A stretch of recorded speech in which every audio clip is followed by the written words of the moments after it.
Assalamualaikum warahmatullahi wabarakatuh. Perkenalkan, nama saya Faisal Anjani dengan NIM belakang 148. Di sini saya akan menjelaskan teorema 6.4, teorema 6.5 dan teorema 6.6. Yang pertama, teorema 6.4.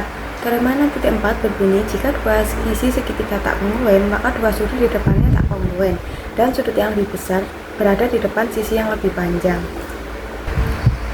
Selanjutnya ke pembahasan, diketahui bahwa segitiga ABC dengan AB lebih besar dari AC.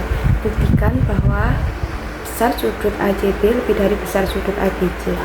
Untuk buktinya sendiri, yang pertama, D merupakan titik pada ruas garis AC sehingga AD sama dengan AB.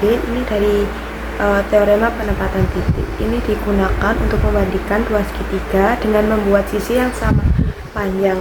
AD sama dengan AB dengan memunculkan sifat segitiga sama kaki. Yang kedua, segitiga ABD adalah segitiga sama kaki.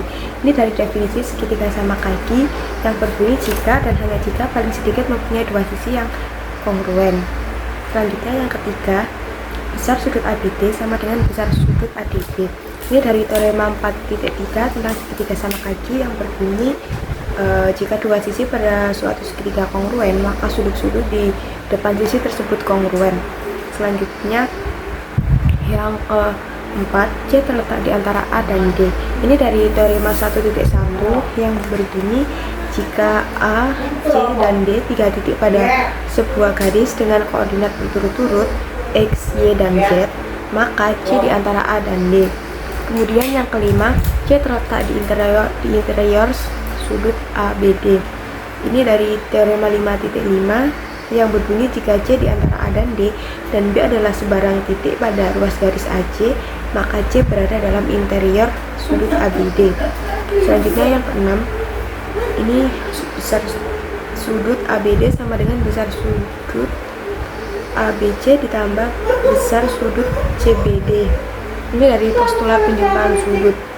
Jika C terletak dalam interior bagian dalam sudut ABD, maka ukuran besar sudut ABD itu penjumlahan dari besar sudut ABC ditambah besar sudut CBD. Selanjutnya yang ketujuh, besar sudut ADB lebih besar dari besar sudut ABC. Ini dari definisi lebih dari, karena besar sudut ABD itu hasil penjumlahan dari besar sudut ABC dengan sudut lain, maka otomatis besar sudut ABD lebih besar dari besar sudut ABC. Kemudian yang ke-8, besar sudut ADB lebih dari besar sudut ABC. Ini dari substitusi besar sudut ABD untuk besar sudut ABD. Ini karena di awal kita sudah punya sudut ADB di mana besar sudut ABD itu sama dengan besar sudut ADB. Selanjutnya yang ke-9, besar sudut ACB lebih besar dari besar sudut ADB. Ini dari teorema sudut luar yang atau eksterior yang berbunyi suatu segitiga selalu lebih besar daripada sudut dalam yang tidak berdekatan sudut ADB tersebut. Yang ke-10, itu besar sudut ACB lebih besar dari besar sudut ABC. Ini dari sifat transitif, jika A lebih dari B dan B lebih dari C, maka A lebih dari C.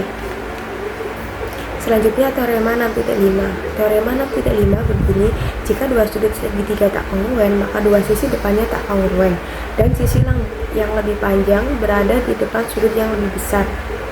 Selanjutnya ke pembahasan, diketahui sudut ABC dengan besar sudut C lebih dari besar sudut B. Buktikan AB lebih besar dari AC. Yang buktinya itu kita dengan bukti tak langsung asumsikan kemungkinan dari segitiga AB dan AC sebagai berikut. Yang pertama, asumsikan bahwa AB sama dengan AC. Jadi kita memperoleh besar sudut B sama dengan besar sudut C. Ini dari teorema segitiga sama kaki yang berbunyi jika dua sisi pada suatu segitiga kongruen, maka sudut-sudut di depan sisi tersebut kongruen. Selanjutnya, tapi karena pernyataan ini kontradiksi dengan apa yang sudah diketahui bahwa besar sudut C itu lebih dari besar sudut B, tetapi pada asumsi yang pertama itu besar sudut B sama dengan besar sudut C, jadi pernyataan tersebut kontradiksi.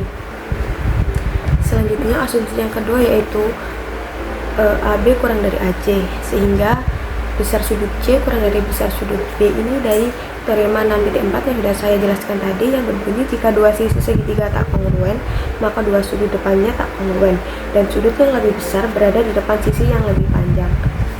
Jadi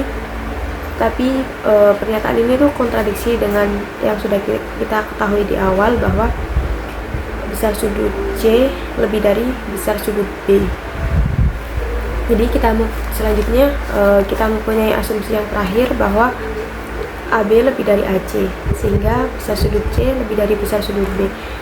Ini kan juga dari teorema 6.4. Karena pengandaian AB sama dengan AC dan AB kurang dari AC keduanya itu salah, maka kemungkinan yang tersisa haruslah benar.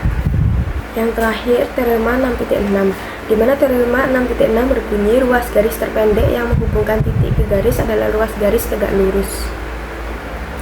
Selanjutnya ke pembahasan. Diketahui garis L, P di luar L, titik H pada L sedemikian hingga ruas garis PH tegak lurus L dan R titik lain sebarang di L, dan buktikan PH kurang dari PR. Buktinya yang pertama, garis L titik P di luar L, ruas garis PH tegak lurus L, R titik lain sebarang di L. Ini sudah diketahui di soal. Yang kedua, kita misalkan S titik pada L sedemikian hingga H berada di antara S dan R.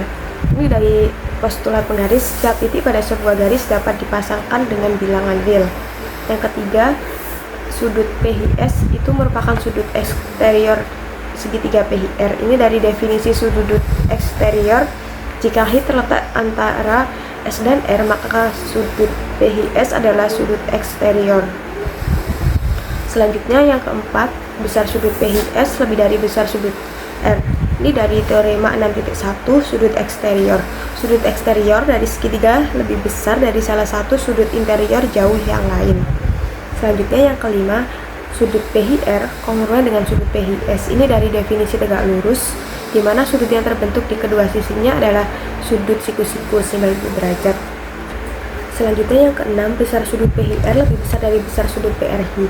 Ini kita dengan cara mensubstitusikan besar sudut PHS untuk besar sudut PHR, di mana pada langkah kelima disebutkan jika sudut keduanya itu kongruen.